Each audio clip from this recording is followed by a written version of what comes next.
Welcome to Tuesdays with Merton. My name is Teresa Sandock. I'm a Servite sister and a member of the Tuesdays with Merton Planning Committee. Tuesdays with Merton is co-sponsored by the International Thomas Merton Society and the Bernardin Center at Catholic Theological Union. The webinars are aired on the second Tuesday of each month. And now I would like to invite ITMS President Christopher Pramick to lead us in the opening prayer. Chris? Hello to everybody, and I'm honored to open our gathering tonight with kind of a breathing prayer, a kind of centering prayer. And I will repeat 3 phrases, and after each phrase, I invite you to take a long, deep breath in, and then a long exhale. And then I'll move to the next phrase, and then we'll repeat the exercise 2 times. So we'll just take a moment of silence to find a comfortable space to allow your body to rest into your seat where you are. A couple of long, slow breaths, and then we'll begin.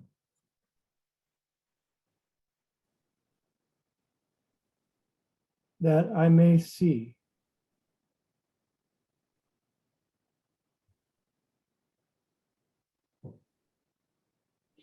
That I may listen.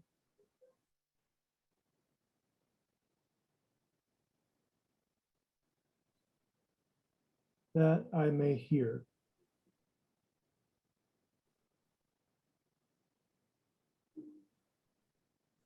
That I may see.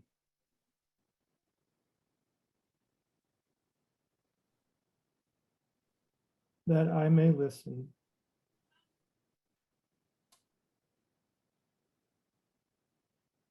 That I may hear.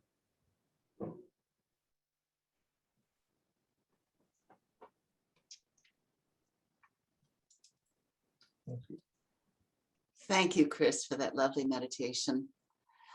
And now it is my pleasure to present to you Judith Valente, our speaker for this evening. Judith first began reading Thomas Merton in college shortly after beginning her career in journalism at the age of 21 at the Washington Post. She subsequently worked for the Wall Street Journal and was twice a finalist for the Pulitzer Prize in Journalism. She then covered religion as an on-air correspondent for PBS TV, where she reported on stories related to Thomas Merton. She is the author of 2 collections of poetry and several spirituality titles, including How to Live, What the Rule of St. Benedict Teaches Us About Happiness, Meaning, and Community, and The Art of Pausing, co-authored with Brother Paul Quenin of the Abbey of Gethsemane. She has a new book with Brother Paul coming out in November titled How to Be. A monk and a journalist reflect on living and dying, purpose and prayer, forgiveness and friendship, which includes correspondence they exchanged over the years on a variety of topics, both practical and spiritual. The book was inspired by Merton's own apostolate of letter writing. Judith is an oblate, that is a lay associate of the Benedictine Monastery of Mount St. Scholastica in Atchison, Kansas. She currently lives in central Illinois with her husband, Charles Reynard. Judith has served on the ITMS board for the past 4 years and is its newly elected vice president. And now here is Judith Valente speaking on why we still read and need Thomas Merton, a personal journey. Judith? Well, thank you so much. Thank you so much, Sister Teresa. And Chris, thank you for the beautiful breath prayer. I really appreciate that. It is truly an honor. I know people always say this, but it is an honor to be with you tonight and to have been asked by the ITMS to share a personal reflection on why we still need and read Thomas Merton. And it is especially humbling for me to follow so many distinguished Merton scholars and authors, including the one and only Jonathan Montaldo, Bonnie Thurston, Lynn Szabo, Chris Pramick, Christine Boshin, Jim Forrest, Father Dan Horan, just to name a few. Giants whom I look up to. I speak to you tonight, not as an expert or a scholar, but as a fellow traveler with all of you, at one with every person who has ever read Thomas Merton's writings and made for them a place in the heart. I'm going to share the screen now because I have some slides that I think you'll enjoy. I believe each one of us here tonight can probably remember the period in our lives, perhaps even the precise moment when we first discovered a monk named Thomas Merton.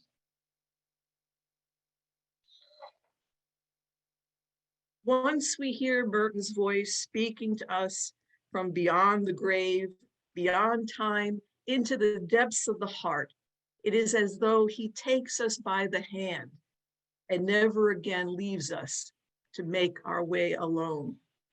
For my good friend, Douglas Hertler, whom you see here, who would eventually write and portray Merton in the play, Merton and Me, A Living Trinity, it was randomly picking up No Man is an Island in a New York City bookstore. I didn't put the book down, Doug says. It was as if this monk held a mirror up to my soul.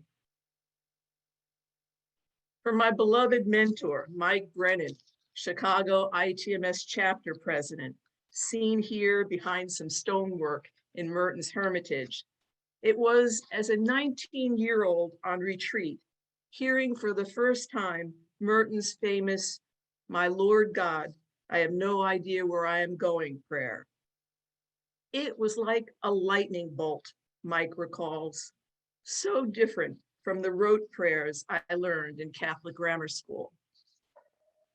Another friend, Bob Raculia, who oversaw the Chicago Senecal Retreat Center for many years, first encountered Merton's writings in high school. If not for Merton, Bob says, I would either be a much more narrow parochial Catholic or more likely would have eventually abandoned Catholicism altogether. When I was in college, one of my classmates knew I was struggling to understand the stunning effect that the Vietnam War experience had on my older brother and older cousins who served in the military. My classmate loaned me Faith in Violence, but I wasn't ready for it. I wasn't ready for the depth and nuance of Merton's thinking on the Christian call to nonviolence. Not at that point, anyway. Fortunately, though, I was intrigued enough to begin reading Merton's autobiography, The Seven-Story Mountain. Truthfully, I did not have the experience of many others. It did not pierce me with life-changing spiritual insights. I had no intense desire to be lost in the secret of God's face, the line in the Seven-Story Mountain that had so moved James Finley, as he told us last January, that he decided to enter Merton's monastery. What absolutely grabbed hold of me was the elegance, urgency, and authenticity of Merton's writing. From the age of 4, I felt I had a call to be a writer. And here was someone who understood that yearning, who grasped that to write is to think, to live, even to pray, and who, like me, wanted to write a book in which, as he said, everything can go. He also put words on another great yearning steeping in my heart. Please pray for me to our Lord, that instead of merely writing something, I may be something, and indeed I might be fully what I ought to be.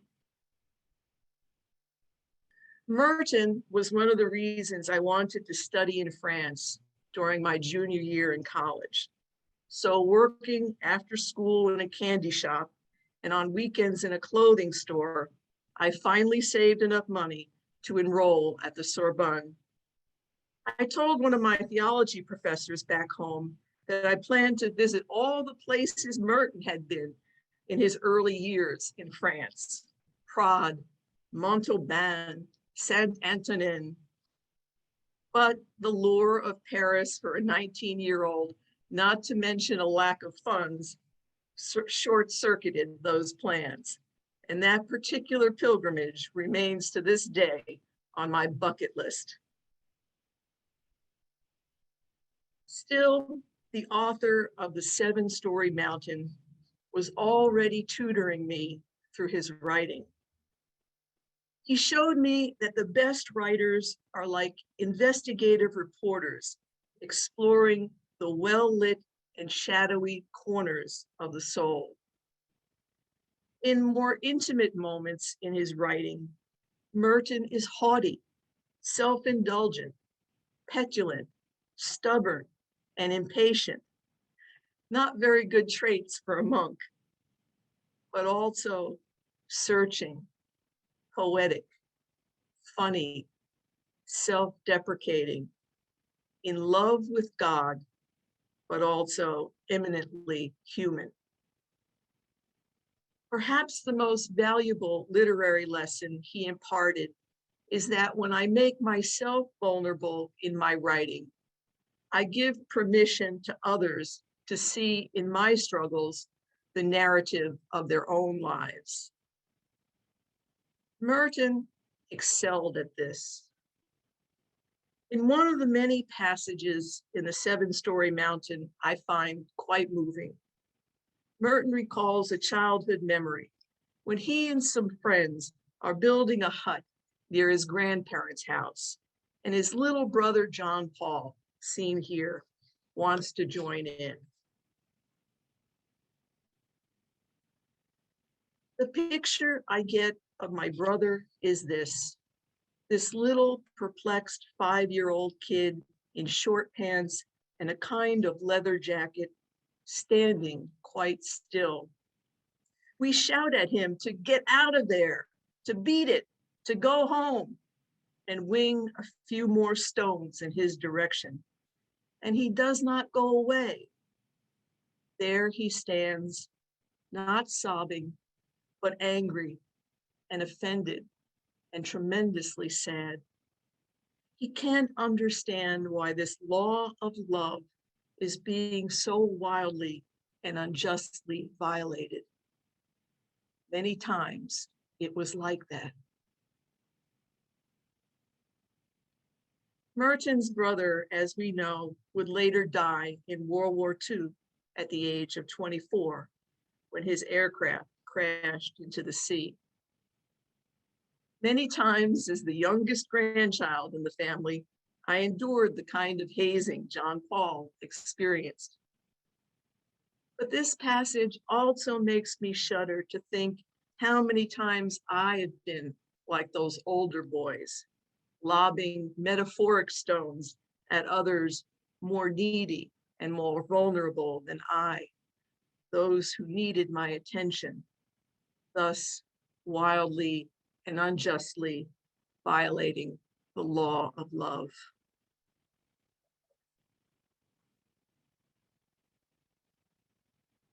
I would say, though, that my inner journey with Merton didn't flourish until many years later due to the confluence of two very pivotal occurrences.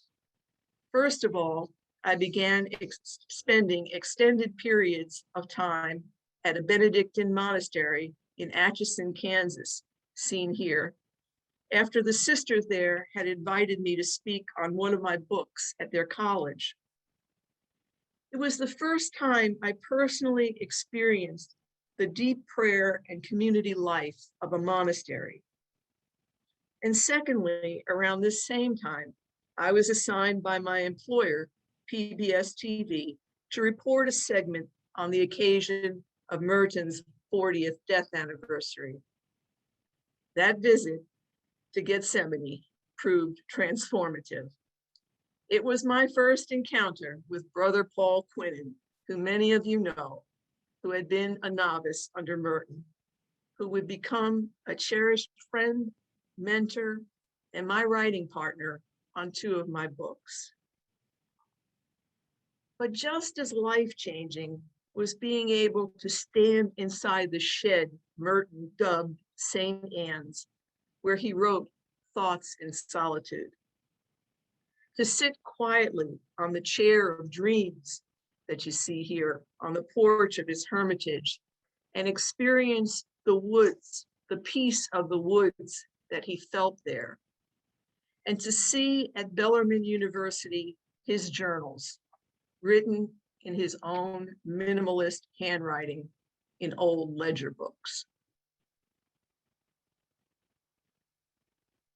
But one thing I could not stop thinking about was a display case at Bellarmine that contained Merton's personal belongings, his work boots, work shirt, eyeglasses, priest stole, and laundry bag pin.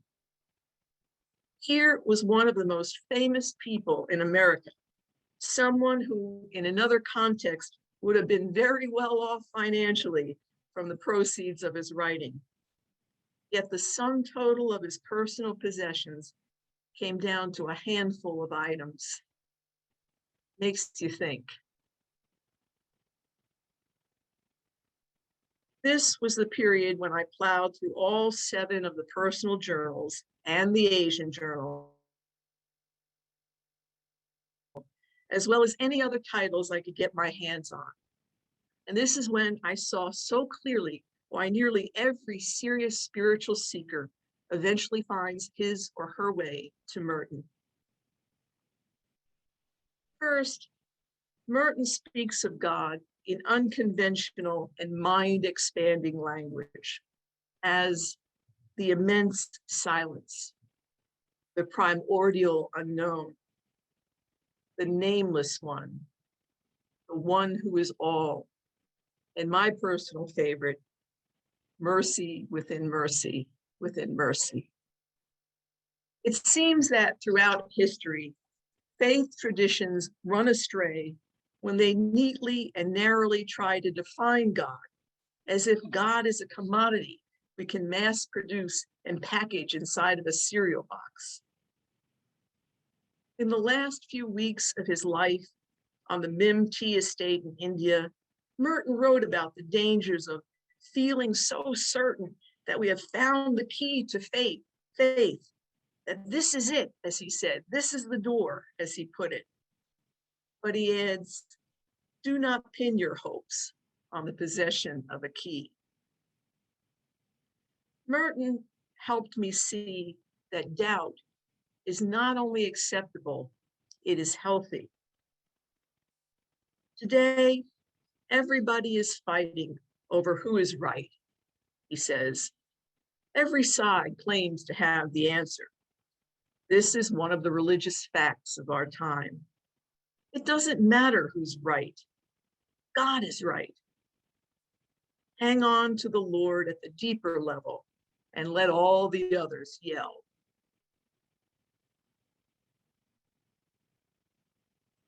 I have never been particularly good at praying, but Merton deepened my understanding of prayer. He helped me see that the deepest prayer arises out of silence, and that daily life is the soil from which prayer is constantly springing. It is God's love that speaks to me in the birds and the streams, but also behind the clamor of the city, God speaks to me, he wrote in New Seeds of Contemplation. And all these things are seeds sent to me from God's will.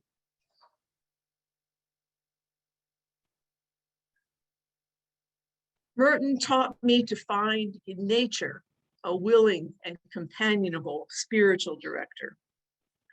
And I just love something he wrote to his friend, Sister Therese Lendfor, when she wrote to him seeking advice on strengthening her prayer life.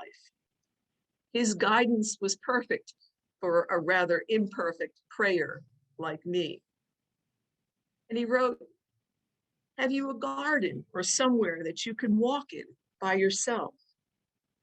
Take a half an hour or 15 minutes a day and just walk up and down among the flower beds with the intention of offering up this walk as a meditation and prayer.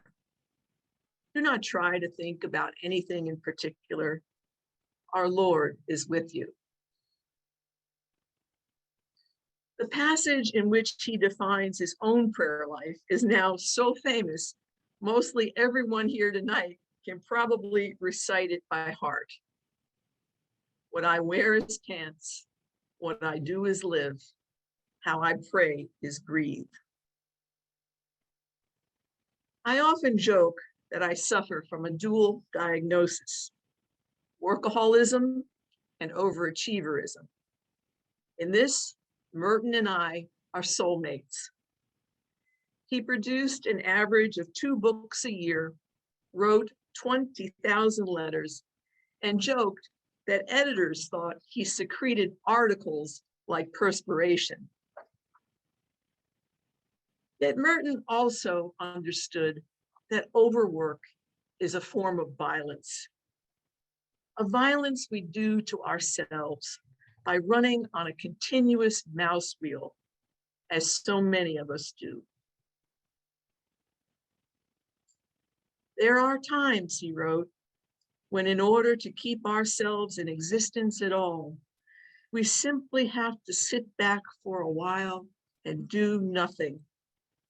And for a person who has let himself be drowned completely out of himself by activity, nothing is more difficult than to sit still and rest and do nothing at all. It is the most courageous act one can perform, and it is often quite beyond our power. Thoughts in Solitude. When I wrote for the Washington Post and later the Wall Street Journal, it was a given that you came into the office on your weekends. In fact, it was frowned upon by your editors if you didn't. But when we engage in perpetual motion, our line of vision becomes increasingly constricted. It is easy to fall prey to what Merton calls useless care, which binds us in emotional chains just as surely as if we were bound in physical shackles. Merton's final talk to his novices as their spiritual director, A Life Free from Care, has come to mean a great deal to me. What is it that makes the world so opaque? Merton asks. It is care. And what is love? What happens in love is that each person forgets himself or herself. This is what God asks of us, to live in such a way that we don't have to think about ourselves. God will think of us. So you are no longer worrying, you just live. In this way, Merton says, life becomes less like an opaque package we are constantly trying and failing to unwrap. Because when we abandon our cares to God, life becomes more transparent. And we see God shining through, he says, even in the rabbitness of rabbits. And by extension, we see God more transparently in all of humanity. Which brings me to the year 2020. A year when the status quo became drastically distorted, as if we were looking at our lives through a funhouse mirror, no longer seeing with 2020 vision, but looking through a different lens at a new and strange reality. It was once again Merton who got me, and dare I say, many people, through such a traumatic year. Here was someone whose lifetime spanned the First World War, the Great Depression, World War II, the Holocaust, the invention of nuclear weapons, the Cold War, the Vietnam War, and the struggle for civil rights. Merton understood crisis. And he proves enormously adept at honing in on society's weaknesses. Something he wrote to Dorothy Day back in 1960 still sadly resonates today.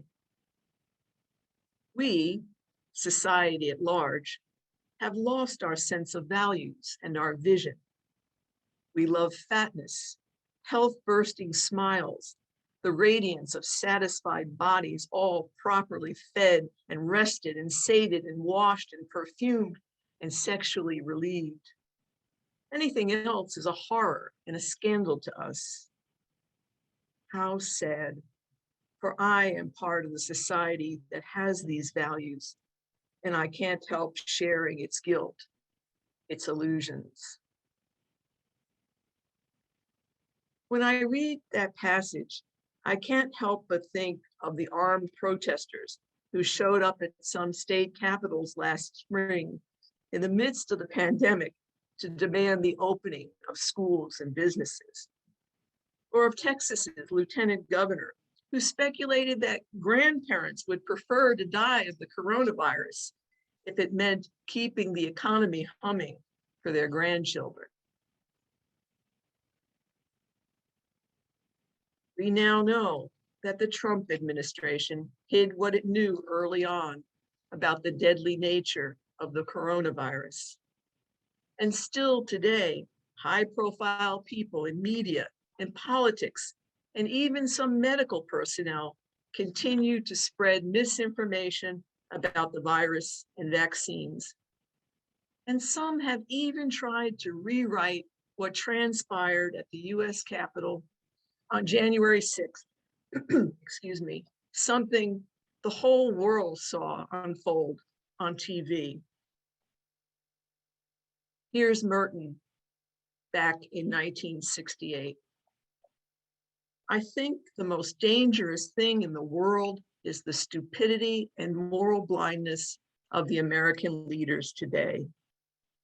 They are blindly and absurdly convinced of their moral rightness, he writes, and they think that anything they do is in some way perfectly justified merely because they feel they have good intentions. Words that unfortunately still ring true today. Still, Merton being Merton, he does not leave us to drown in despair. His witness to silence and solitude, his appreciation of nature spoke to the monk-like existence we were experiencing. The slowing down, unplugging, staying in our cells, so to speak, even if it was something we wouldn't have chosen for ourselves. I think Merton would agree with a friend of mine who urged everyone to look upon the pandemic as a time for pan-deepening. Imagine a man or group of people who, alone or together in a quiet place, simply sit for an hour or half an hour in silence. They do not pray aloud. They do not have books or papers in their hands. They simply enter into themselves, not in order to examine, organize, or plan, but simply in order to be. From Creative Silence. Merton has also helped me make sense of another current challenge. As if a worldwide pandemic were not enough crisis, we face another urgency in our country, the ugly undercurrent of racism, which overflowed last summer. Now, Father Brian Massingale spoke eloquently to our society in March on these matters. As a white woman, I cannot speak with the same authority. I will attempt only to speak from the heart of how Merton helped me arrive at some clarity on this complex issue. It came in something Merton wrote in 1964 to the African-American tenor Robert Lawrence Williams, who wanted to put Merton's freedom poems to music. What Merton wrote back to him, for me, defines the fundamental issue for white Americans still today. The big problem you run into in dealing with white people, Merton wrote, is that they aren't Black. And because they don't know what it feels like, and they are not able to enter into the experience except abstractly. Hence, they may have good intentions, but these will lead to nowhere or will peter out. In his talk to us in March, Father Massengale said white Americans need to pause. They need to pause and listen to what Black Americans have to say, not judging, not condemning certain actions, not suggesting alternatives, but listening, being present. It is astounding to go back and read Merton's series of essays, Letters to a White Liberal, written in 1963. One cannot help thinking that here we are, some 60 years later, still grappling with some of the same challenges. Merton saw racial inequality not only as a burden borne by people of color, but as a cancer eroding the souls of white Americans. Pretty potent words. But what's important to remember is that Merton saw this as a moment for grace. The question to ask ourselves, he said, is not what is going to happen in our country, but what are we going to do? Otherwise, he said, the moment of grace will pass without effect.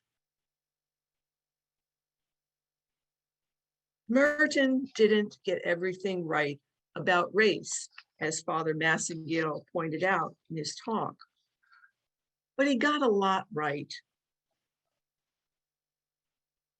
In 1963, Carol Denise McNair, who you see here, was one of 4 young girls killed in a bomb blast at the 16th Street Baptist Church in Birmingham, Alabama.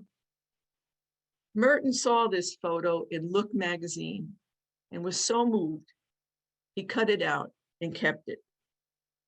It inspired his poem, Picture of Black Child with White Doll. He also wrote to Carol Denise's father, Chris McNair, a letter that is today in the archives of the Merton Center and is reproduced here with permission.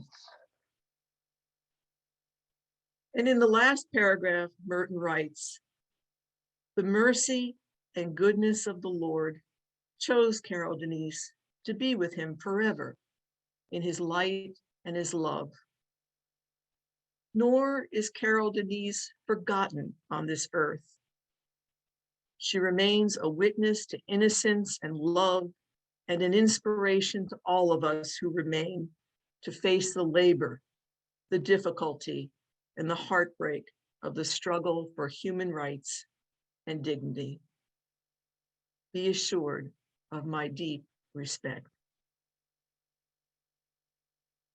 I wonder if there is a single American Catholic Church leader today with the moral gravitas of Merton, who could write such a letter to say the family of George Floyd, or Breonna Taylor, Ahmaud Arbery, Michael Brown, Trayvon Martin, or any of the others whose deaths were so senseless and unnecessary. Merton's poetry remains among his most eloquent statements on the social crises of his time. I mentioned the poem, Black Child with White Doll, and I recommend reading it if you don't already know it. A poem I returned to during the racial struggles of last summer was one Merton wrote following the death of Martin Luther King. And even though it is about the King assassination and references information that was in news reports at the time, when I read it, I find myself imagining the faces of George Floyd, Breonna Taylor, Ahmaud Arbery, Michael Brown, and the others. I'd like to read it for you.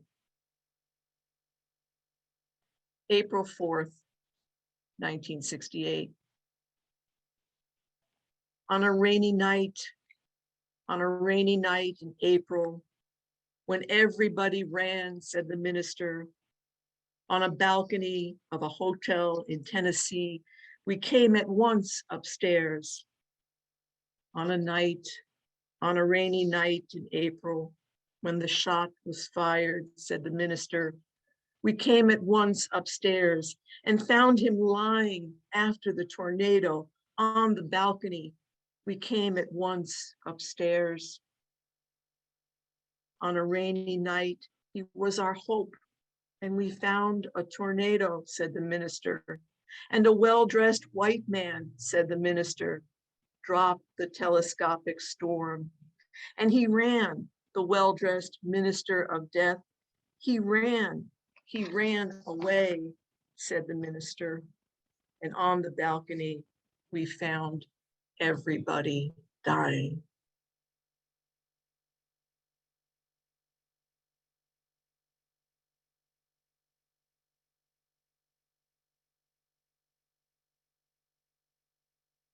These days, Merton is challenging me yet again on another front. And this will perhaps represent the next leg of his and my interior journey together. I have been reading his essays and letters on peace and nonviolence. Peace, Merton said, is the great Christian task of our time. Everything else is secondary, for the survival of the human race depends upon it, from the root of war. I was deeply impressed by the remarks of Marie Dennis of Pax Christi at the ITMS conference last June. Marie reminded us that nonviolence is not an academic theory or an abstract philosophy. It is a spirituality, a way of life, a practice we choose to live on a daily basis. I am for the abolition of war, for the use of nonviolent means to settle international conflict, against the bomb, against nuclear testing, against Polaris submarines, against all violence. Journal entry, October 1961. Even amid a worldwide pandemic last year, global military expenditures amounted to $2 trillion. Now think of that in relation to this debate we just had over the infrastructure plan. $2 trillion for the military. The US government has budgeted more than $600 billion to maintain its nuclear arsenal over the next 10 years. But that is not the real cost of war. A recent PBS NewsHour report on the brutal conflict in Yemen began with these words: Assad Hassan is the newest member of his family, and he may be the next to leave it. Most of the children in Yemen are starving to death. Merton helped us see that war is not only absurd, it runs against every single gospel principle. Yesterday was the 76th anniversary of the atomic bombing of Nagasaki, and August 6th, the Feast of the Transfiguration, ironically, marked the bombing of Hiroshima. These two events haunted Merton, even as the world continued to build up its nuclear arsenal and continues to do so today. One of his most profound anti-war poems, Original Child Bomb, reflects the clinical way in which the decision was made to use these weapons. Merton reflected with equal horror on the tragedy of the Holocaust. And this is really important because we see a resurgence of this kind of nationalist, white supremacist talk today in our own country. Some of you might already be familiar with his poem, Chant to be Used in Processions Around a Site with Furnaces. Dorothy Day published this poem in the Catholic Worker in August 1961. What makes both poems so powerful is that Merton incorporated language from official documents. Chant to be Used in Processions is written in the voice of the commandant at Auschwitz, ostensibly Rudolf Hess. The poem underlines how easily we can become seduced by the normalization of evil. To my mind, this poem is as eloquent as any essay Merton wrote on the senselessness of war. I'm just going to read part of it because it is a long poem. Chant to be used in processions around a site with furnaces. How we made them sleep and purified them. How I commanded. I made cleaning appointments, and then I made the travelers sleep, and after that, I made soap. I was born into a Catholic family, but as these people were not going to need a priest, I did not become a priest. I installed a perfectly good machine. It gave satisfaction to many. When the trains arrived, the soiled passengers received appointments for fun in the bathroom they did not guess. They would be given a greeting card to send home, taken care of with good jobs, wishing you would come to our joke. Another improvement I made was I built the chambers for 2,000 invitations at a time. The naked votaries were disinfected with Zyklon B. Children of tender age were always invited by reason of their youth. They were unable to work. They were marked out for play. They were washed like the others and more than the others.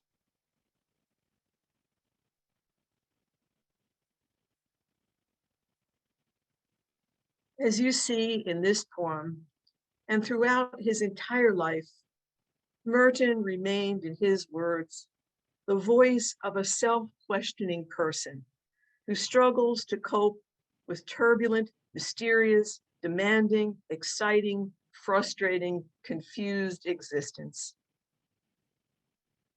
Though he found much to criticize in society and even in himself, he never stopped believing in the strength of hope. He was, after all, steeped in the Trappist tradition and in the monastic rule of Saint Benedict, which instructs us to never lose hope in the mercy of God.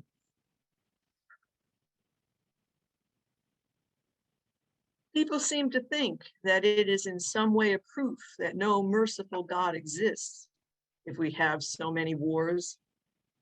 On the contrary, consider how in spite of centuries of sin and greed and lust and cruelty and hatred and avarice and oppression and injustice, the human race can still recover each time, can still produce men and women who overcome evil with good, hatred with love, greed with charity, lust and cruelty with sanctity. In this extraordinary time, in this time of multiple crises, may we be the men and the women who overcome evil with good, hatred with love, greed with charity, and cruelty with compassion.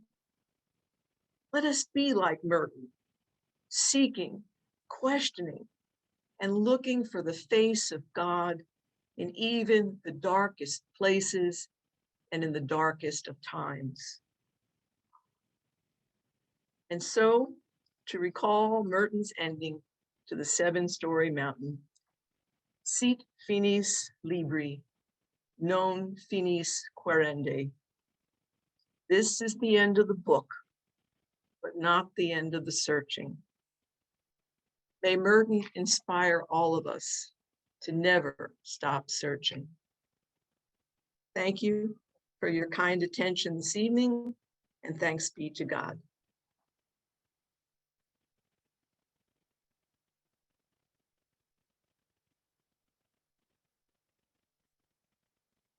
Well, you've heard from me now. I'm going to stop sharing the screen. There we go. We'd like to hear from you. We'd like to make it a conversation, and Alan will help with this, and Peter Cunningham and Teresa. And we'd love to hear from you, either in the chat or if you raise your hand using the reactions button, some of the passages that may have touched your life from Merton, or something you came across in Merton that may have transformed your insights into something. So we'd love to hear from some of you. Thank you, Judy. It was a wonderful presentation. So many great photographs and great quotations. So as Judy said, we'd love to hear favorite passages of yours. So if you put them in the chat, we have a couple people that I know would like to comment first. Carol Lennox, if you're out there and can unmute, you could go ahead and talk. Good evening, everyone. And thank you, Judith. That was a really wonderful presentation. I really got a lot out of it. So Judith had asked, what's one way Merton has changed my thinking? And I always go back to, I think it's the last paragraph in New Seeds of Contemplation and the Cosmic Dance. And I actually keep that that whole several paragraphs on my mirror in the morning. And I've tried to commit it even now, especially through COVID, this idea that the cosmic dance is going on all around us and we're invited to join, whether we want to or not. And more recently, I've really been touched by his letter to Rachel Carson, where kind of along the same lines, he says, the whole world has always appeared as a transparent manifestation of the love of God. But man has lost his sight and is blundering around aimlessly in the midst of the wonderful works of God. So that's my prayer, that I might recover my sight. So thank you again. Oh, thank you. Thank you, Carol. Beautiful, beautiful reflection. And you picked one of Chris Premick's and my favorite passages too, from New Seeds of Contemplation. Thank you, Carol. Indeed. Thanks, Carol. Jennifer Trentley, are you able to share something with us?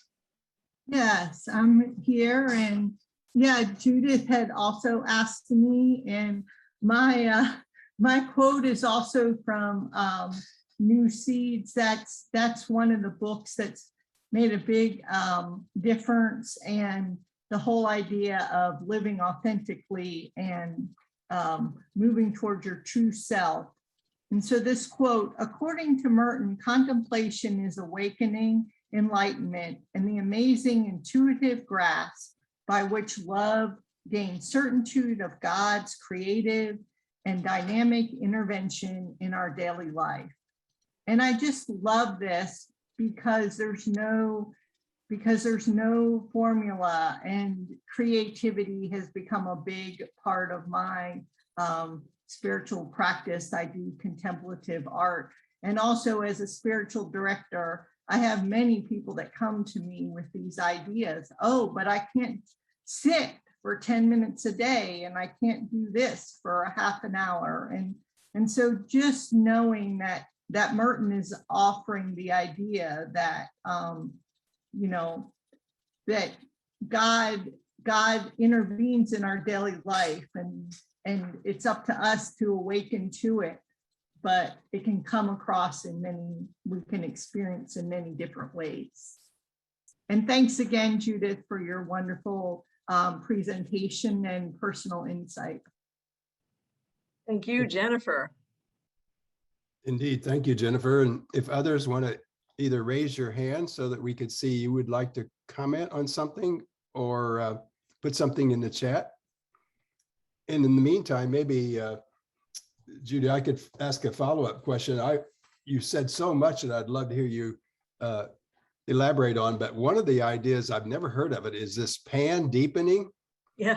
What a wonderful word and alternative to pandemic. So be intrigued how that word has made you think about things and perhaps line up with the future in a new way. Yeah, well, I can't take credit for it. It was the spiritual director at the Prairie Woods Retreat Center who actually came up with that, and I put it in one of my blogs, and now other people have picked up on it. Michael Croth, who I think is on this call, he put it in his blog, and but yeah, I think it refers to this going back more interiorly, that we had this, those of us who took that opportunity. As I said, there was the gang at the Capitals who didn't quite see it that way, that this was a time of pan deepening. But for many of us, you know, it was really a chance to deepen our interior life, reconnect with nature, reconnect with my neighbors. I mean, I met people in my neighborhood that I didn't even know existed because I had to be in my cell for those many months. And so that pan deepening, I think, has to do with deepening of our interior life and getting to know ourselves again.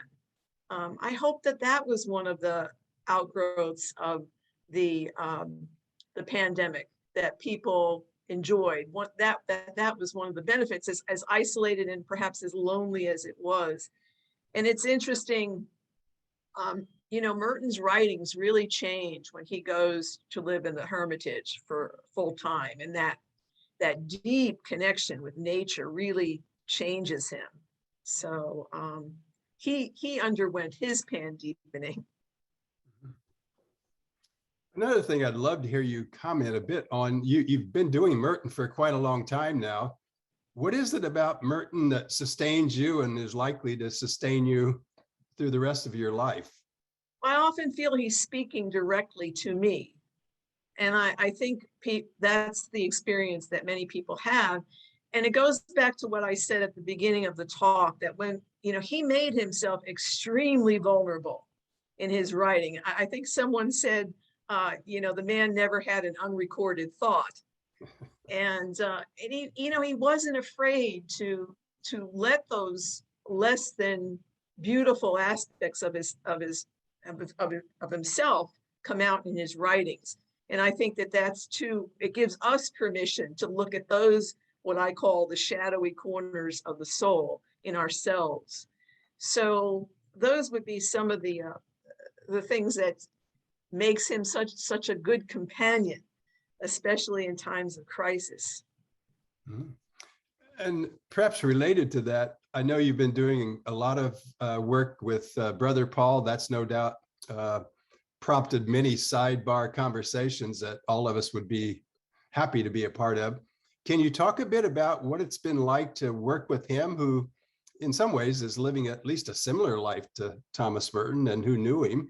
So what's it been like in your journeying alongside that good monk? Well, it's really interesting because I see how much of Merton is in Brother Paul, and it's not that he appropriated Merton. It's almost like it's in his flesh, it's in his blood.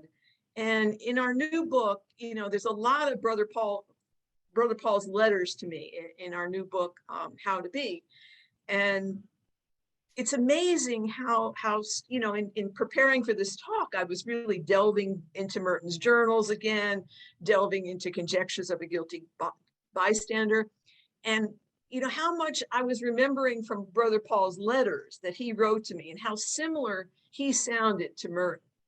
And I really think that there are many people. I feel that with Jonathan Montaldo and Christine Boshin and Bonnie Thurston, that when I listened to them, and Jim Finley when he spoke, and Jim Forrest, that Merton is in them. And I just hope maybe in some small way I could be that someday for someone else too. I don't know. I never could be like them, but it's a hope that in some small way. That's cool. And I don't see any more in my chat room. Maybe I can ask one final question and then we'll throw it back to Teresa.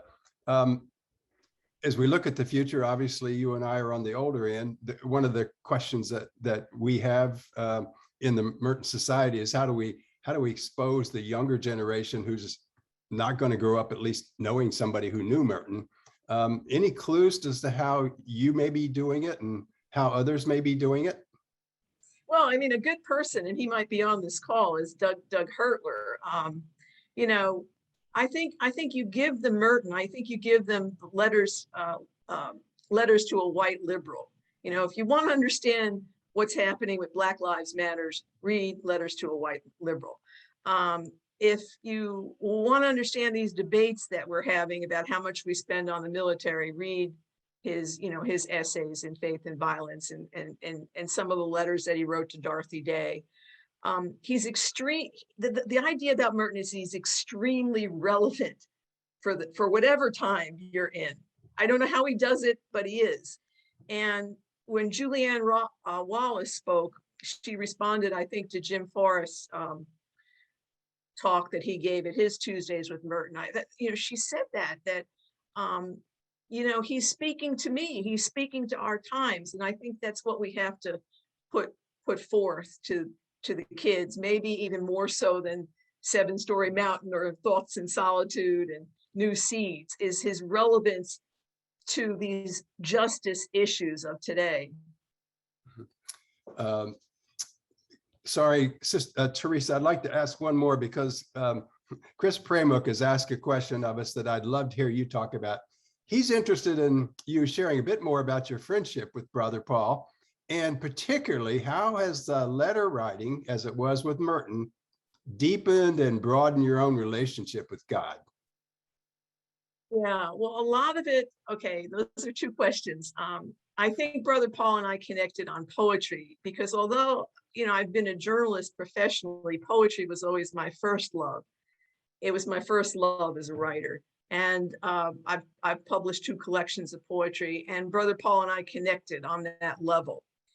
And our first book was a series of poems and reflections, The Art of Pausing. I have to tell you, it's unbelievable the letters that Paul wrote to me, talking about things, his ideas about what is the resurrection, his ideas about meditation, contemplation. It's really hard to just summarize in a few sentences, but it's very profound, the things that he wrote to me in those letters, and things that I have to read and reread because there's so much to them. And one of the reasons we wanted to publish these letters is because people like Brother Paul won't exist in a few years. The man is 79 years old, arrived at the monastery when he was 17. He's had 60 plus years of contemplation. There just aren't, people are not entering at that age anymore, and they're not spending that many years in monastic life.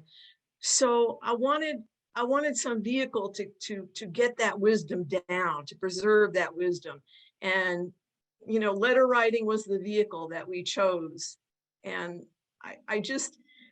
I say to myself, when I just reread the book, I had to reread it in its final proof. And I said, Brother Paul carries this book, not me, Brother Paul. There's a long tradition of letter writing within the Christian tradition. I would agree with Bonnie Thurston that somehow Merton's in you too, Judy. So thank you so much. And Teresa, are you still here with us? Ready I to am, take it over? yes. All right. I am still here. I warned Ellen that I might not be because there's a violent thunderstorm going on outside my window. I want to thank Judith for your powerful words coupled with those very powerful images. And you now very deservedly joined the gallery of luminary presenters on Tuesday with Merton. So thanks, Judith, for your presentation. I also want to extend a special thanks to Peter Cunningham and the Bernardin Center at Catholic Theological Union for providing the Zoom platform and technical support for Tuesdays with Merton. Peter has given so generously of his time and talent since we launched Tuesdays with Merton a year ago in August, and we are so grateful for your service, Peter. Beginning next month, the Center for Spirituality at St. Mary's College in Notre Dame, Indiana, will be our co-sponsor and provide technical support. I want to thank Franciscan Father Dan Horan. He's a member of our planning committee and the new director of St. Mary's Center for Spirituality, who assists Peter during these Tuesdays with Merton presentations. And then, of course, Ellen Cope for so skillfully moderating the questions. Bob Grip, who posts the webinars on YouTube, and Mark Mead, who makes them available as podcasts. So if you ever miss Tuesdays with Merton, you can just go to merton.org ITMS, and there you will find links to the YouTube and podcasts. If you're not already a member of the International Thomas Merton Society, you might want to consider joining. And we invite you to join going to that same website, merton.org/ITMS. I am delighted to announce that next month's speaker will be Sophronia Scott. Sophronia is the winner of this year's ITMS Louis Award for her book, The Seeker and the Monk, Everyday Conversations with Thomas Merton.